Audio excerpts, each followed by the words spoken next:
Un tronc de bambou posé sur quelques pneus et le tour est joué. Ce dispositif fait office de barrage dans cette rue.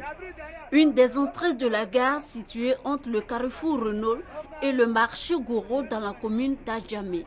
À la barrière, nous sommes là pour la surveillance et l'entretien, la sécurité de la gare. Il y a certains individus qui s'apprennent mal souvent les passagers très tôt le matin, comme tard dans la nuit comme ça. Il faudrait faire la sécurité. On fait 24 heures sur 24 heures à cause des passagers de la gare. C'est la sécurité. On veille jour et nuit. Donc le peu qu'on prend au barrage là, seulement ça vous survivre. On n'oblige pas de le geste. À la réalité, une forme de raquette s'est développée au fil du temps en ce lieu qui enregistre environ 900 véhicules par jour.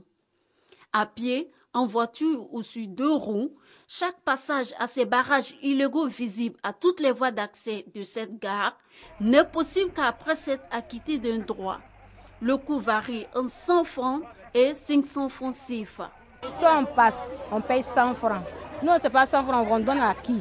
On vous demande de payer soit 100 francs, 2 jours, 3 jours après, quand vous revenez, vous payez encore 300, 400. On paye 100 francs, souvent on dit 200. On ne te laisse pas dépasser, il faut que tu payes.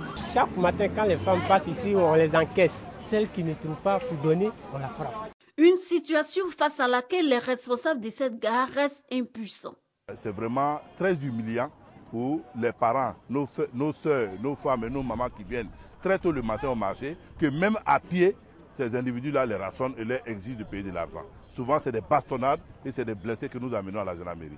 Nous avons combattu cela, mais jusqu'à preuve du contraire, on n'a pas encore gagné de cause. Personne n'arrive à combattre ce fléau. Même nous, on n'est pas puissants pour le faire parce que ceux qui le font sont souvent armés. Un racket déguisé au nom d'une certaine sécurité. Ils sont nombreux à s'interroger sur la destination de ces fonds et les soutiens de ces jeunes dont l'activité cause plus de désagréments que de sécurité aux populations. Pour éviter toute tracasserie routière, l'État ivoirien n'a autorisé que 33 barrages de sécurité sur toute l'étendue du territoire national.